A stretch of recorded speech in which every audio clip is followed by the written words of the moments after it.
Hello everyone. चीता allocation के बारे में पढ़ते हैं। आज ही आपने न्यूज़ देखी होगी कि जो चीताज़ हैं इनको इंट्रोड्यूस किया जा रहा है, कहाँ से लाकर, नमीबिया से लाकर। और आज क्योंकि प्रधानमंत्री का जन्मदिन भी है तो प्राइम मिनिस्टर जो हैं वो इसे इंट्रोड्यूस करेंगे कहाँ पर, मध्य प्रदेश के अंदर। ये टॉपिक एग्जाम के लिए भी इंपॉर्टेंट है, जनरल नॉलेज के लिए भी काफ़ी इंपॉर्टेंट है, तो हम कुछ इंपॉर्टेंट चीज़ें जानेंगे। क्योंकि एक स्पेशल कार्गो प्लेन जो है जिसमें 8 चीता जो है नमीबिया से लाए जा रहे हैं, इनको अभी अभी लैंड कराया गया है ग्वालियर के अंदर, एमपी के अंदर, सितंबर 17, जो कि प्राइम मिनिस्टर का बर्थडे भी है। इस दिन जो चीताज हैं उनको इंट्रोड्यूस किया जाएगा। देखिए, चीता को इंट्रोड्यूस करने की बात तो काफ़ी टाइम से चल रही थी और इसके लिए कूनो पालपुर को चुना भी गया था। ये श्योपुर डिस्ट्रिक्ट मध्य प्रदेश के अंदर लोकेट करता है। ये इंडिया का काफ़ी एम्बिशियस प्लान है जिससे कि बाहर से चीता लेकर आए जाएंगे। इंडिया काफ़ी टाइम से इस चीज़ को लेकर एक एफर्ट भी कर रहा था। पहले ईरान से बात करी गई लेकिन बात नहीं बनी, और इवेंचुअली नमीबिया और साउथ अफ्रीका जो है वो कहीं ना कहीं मान गए। अब अप्रोक्सीमेटली 70 साल हो चुके हैं जब चीता जो था हमारा वो विलुप्त हुआ था, और दोबारा से बहुत सारे एफर्ट्स के बाद, बहुत सारा पैसा खर्च करने के बाद इसे इंट्रोड्यूस किया जा रहा है भारत के अंदर। यही सब चीजें हम आज के इस वीडियो में समझने की कोशिश करेंगे। नाउ अब बात आती है कि हमारे यहाँ पर चीता को सुरक्षित रखने की कैपेसिटी या फैसिलिटी है भी सही। तो यस, हमारे यहाँ पे जो कूनो पालपुर आपका एरिया है, नेशनल पार्क है, इसको काफ़ी डिस्कशन और काफ़ी डेलिब्रेशन के बाद ही चुना गया है। यहाँ पर 21 चीतास को रखा जा सकता है और अभी एट द मोमेंट 20 चीता को लेकर आया जा रहा है, जिसमें से 8 नमीबिया से और 12 साउथ अफ्रीका से आ रहे हैं। नाउ फ्यूचर के लिए भी बताया गया कि अप्रोक्सीमेटली 50 चीतास जो हैं वो यहाँ पर लेकर आए जाएंगे और इसे अलग अलग लोकेशन से लेकर आया जाएगा। राइट नाउ अब देखते हैं यहाँ पर एमपी इन द स्पॉटलाइट।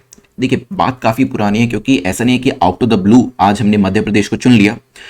काफ़ी पहले से बात चल रही थी क्योंकि चीता को इंट्रोड्यूस करने के लिए पुरानी गवर्नमेंट्स ने भी काफ़ी काम किया था, लेकिन तब किसी न किसी वजह से हम इसे इंट्रोड्यूस नहीं कर पाए थे। और वैसे भी ये पूरा जो प्रोसेस होता है काफ़ी लंबा प्रोसेस होता है, सिर्फ 2 या 4 दिन के अंदर यहाँ पर बातें कंप्लीट नहीं होती, क्योंकि दूसरे देश भी इसके अंदर शामिल होते हैं। वो डिसाइड करेंगे, हमें चीता देने के लिए अप्रूवल देंगे तो ही हम उन्हें यहाँ पर लेकर आ पाएंगे। और यहाँ पर भी जब उनको लाया जाएगा उससे पहले सारी फैसिलिटीज़ उनके लिए क्रिएट करनी पड़ेगी। सुप्रीम कोर्ट ने नेशनल टाइगर कंजर्वेशन अथॉरिटी का जो प्रपोजल था चीता को लाने का, वो 2019 में यहां पर उसे अप्रूवल दिया था। राइट, उसके बाद एक डिबेट और डिस्कशन शुरू हुई कि अब जब चीता को भारत में लाना है तो इसे कहां पर रखा जाए। तो डेफिनेटली किसी ऐसी जगह पर ही इसे हमें लोकेट करना था जहां पर इसका सर्वाइवल रेट सबसे ज्यादा हो, क्योंकि इतना पैसा खर्च करके अगर हम चीता को लेकर आ रहे हैं तो डेफिनेटली ऐसा नहीं हो कि यहां पर लाने के बाद, क्योंकि लोकेशन अच्छी नहीं है, वो सर्वाइव ना कर पाए। तो काफी डेलिब्रेशन के बाद यहां पर कूनो को चुना गया।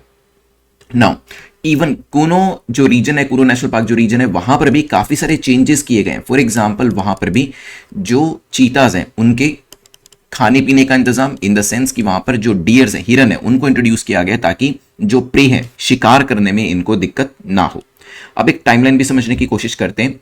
अफ्रीकन चीता जो है इसे 2009 में सोचा गया था कि हम इन्हें लेकर आएंगे भारत के अंदर, और फिर पूरा आप देख सकते हैं 12-13 साल का टाइम हमें यहाँ पर लग गया, और फाइनली 17 सितंबर जो आज का दिन है हम इन्हें सक्सेसफुली इंट्रोड्यूस कर पा रहे हैं।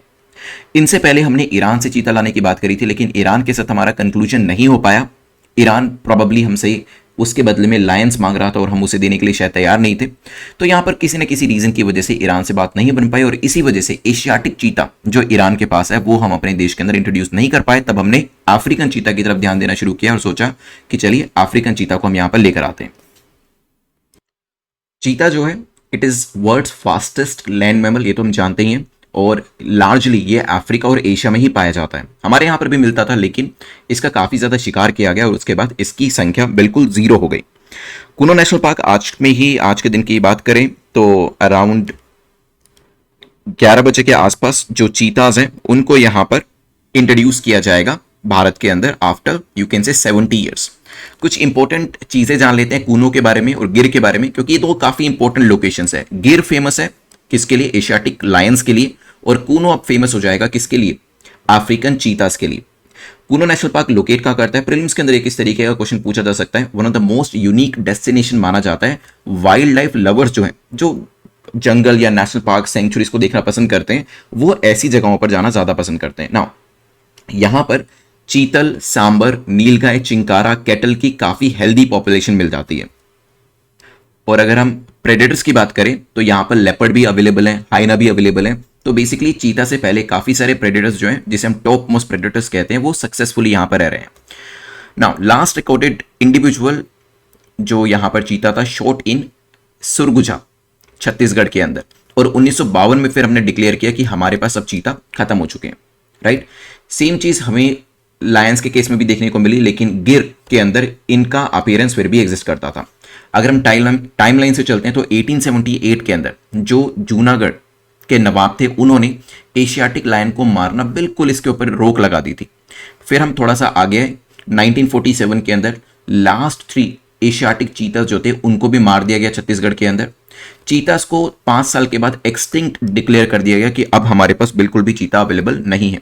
1956 के अंदर एग्जीक्यूटिव कमेटी मीटिंग जो Indian board of wild life की थी गिर की, उसने आइडेंटिफाई किया need for a second home for Lions, क्योंकि कहा गया कि देखिए गिर के अंदर ही अवेलेबल है, लेकिन अगर गिर के लोकेशन के अंदर कुछ बीमारी फैल जाती है लायंस को लेकर तो काफी सारे लायंस की जान चली जाएगी और हो सकता है सारे लायंस मर जाएं। तो हमारे पास एक ऑल्टरनेटिव होना चाहिए जिसे आप प्लान बी कहते हैं बेसिकली, कि सारे आपके जो एग्स हैं वो एक बास्केट में नहीं होने चाहिए, सारे लायंस आपके एक ही जगह पर नहीं होने चाहिए। 1957 में first reintroduced of lion was attempted, Gujarat के बाहर इसे यूपी में रखा गया। पॉपुलेशन इंक्रीज हुई लेकिन बाद में बिल्कुल जीरो हो गई, सर्वाइव नहीं कर पाए।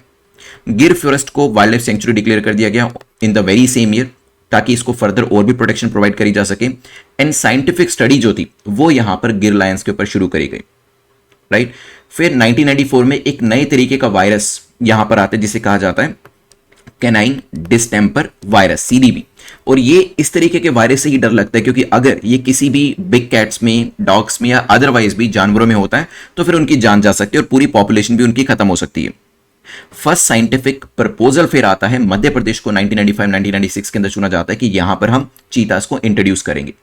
फिर उसके बाद पूरा यहां पर देखेंगे पुरानी गवर्नमेंट भी काफी ट्राई करती है, सुप्रीम कोर्ट का इंटरवेंशन रहता है, एंड फाइनली 2021-22 में डिसाइड किया जाता है कि हम इसे इंट्रोड्यूस करेंगे। और देखा जाए तो 2022 में, 21 में कोविड था इस वजह से ज्यादा इन चीजों पर ध्यान नहीं दिया जा रहा था, लेकिन 2022 के अंदर हम इसे आज के दिन में इंट्रोड्यूस कर रहे हैं। चीता, लेपर्ड, जैगुआर दिखने में कुछ कुछ एक जैसे लगते हैं, लेकिन अगर आप बिल्कुल ध्यान से देखेंगे इनके ऊपर जो स्पॉट्स होते हैं वो अलग अलग होते हैं, थोड़ा सा बनावट के अंदर भी डिफरेंस है। चीता आपको सबसे मेलनरिश दिखाई देगा यहाँ पर एक तरीके से, और प्रॉबेबली यहाँ पर ज्यादा वेट नहीं है, तभी स्पीड भी इसकी सबसे ज्यादा होती है। अब यहाँ पर एक बार अफ्रीकन और एशियाटिक चीता के अंदर कंपैरिजन कर लेते हैं। अफ्रीकन चीता की संख्या अच्छी खासी आपको दिखाई देगी, 6 से 7 हज़ार के आसपास, लेकिन एशियाटिक चीता काफी कम है, ईरान में ही पाए जाते हैं। प्रॉबेबली तभी ईरान हमें ये देना नहीं चाह रहा था क्योंकि उनके पास खुद ही कम है। फिजिकल फीचर्स की बात करते हैं तो अफ्रीकन चीता जैसे अफ्रीकन लायन, अफ्रीकन एलिफेंट का साइज बड़ा होता है एशियाटिक एलिफेंट या एशियाटिक लायन से, उसी तरीके से जब हम बात करते हैं चीता की तब वहां पर भी साइज में अगर आप देखेंगे तो एक डिफरेंस आपको यहां पर देखने को मिलेगा। अगर हम आईयूसीएन स्टेटस की बात करें so it comes under vulnerable category. ये किसके अंदर आता है? ये वल्नरेबल कैटेगरी के अंदर आता है। आप देखेंगे कि स्पीड जो है वो इतनी ज्यादा कैसे है चीता की। देखिए बिल्ड के ऊपर एवरीथिंग रिलाइज। यहां पर अगर आप देखेंगे जो हेड है वो छोटे साइज का होता है, आईज इनकी अच्छी खासी बड़ी है, बाइनोकुलर इफेक्ट होता है, काफी दूर तक देख सकते हैं। इवन जो सूरज की रोशनी जो है वो भी इनके अंदर डायरेक्टली नहीं जाती है, बेसिकली एंटी ग्लेयर का काम यहां पर रहता है। फ्लेक्सिबल स्पाइन है, जो टेल है वो इनको बैलेंस करने में हेल्प करती है। जो लेग्स का साइज है वो काफी बड़ा है जो इनको ज्यादा स्पीड यहां पर प्रोवाइड करता है। नाउ लंग्स की कैपेसिटी भी अच्छी है जिसकी वजह से जब ये तेज दौड़ते हैं तो ये बेसिकली अपना स्टेमिना बनाकर रखते हैं। Park for the new cat, नया पार्क कौन सा है? कूनो पालपुर को चुना गया है। यहां पर सीएम की भी मीटिंग हुई थी, उसके बाद ये सब डिसीजन जो थे वो लिए गए। Wild life institute of India ने इसको 260 करोड़ का पूरा प्रोजेक्ट जो है उस तरीके से लिया है कि चीता को यहां पर लेकर आया जाए और जो सारी फैसिलिटीज एक प्रेडेटर को सर्वाइव करने के लिए चाहिए होती है वो यहां पर अवेलेबल रहनी चाहिए। इवन एनटीसीए ने तो ये भी कहा है कि आने वाले टाइम में 50 अफ्रीकन चीता जो है नमीबिया से अगले 5 सालों में और भी लेकर आए जाएंगे। ठीक है, तो यहां पर बेसिकली फोकस किसके ऊपर करना पड़ेगा? देखिए सबसे पहले तो हमें मैनेजमेंट अच्छा करना पड़ेगा, हमारे पास स्टाफ भी अच्छा होना चाहिए ताकि प्रेडेटर को मैनेज किया जा सके। किसी भी तरीके के वायरस से प्रोटेक्शन देना वो भी काफी जरूरी हो जाता है, right. At the same time अगर हम बात करें हमें टाइम टू टाइम मेजरमेंट भी करना पड़ेगा कि कितने चीताज हमने इंट्रोड्यूस करे, क्या उनकी संख्या बढ़ रही है या कम हो रही है। चलिए, तो ये पूरा लेक्चर जो था चीता के ऊपर हमने इंट्रोड्यूस किया है। बाकी सभी इन्फॉर्मेशन अब धीरे धीरे हमें न्यूज़ में और भी ज़्यादा मिलेगी जब चीता को इंट्रोड्यूस कर दिया जाता है, क्योंकि अभी 2 घंटों के बाद ही इसे इंट्रोड्यूस कर दिया जाएगा प्रधानमंत्री के द्वारा। Thanks for watching this video. Have a nice day, take care, good bye.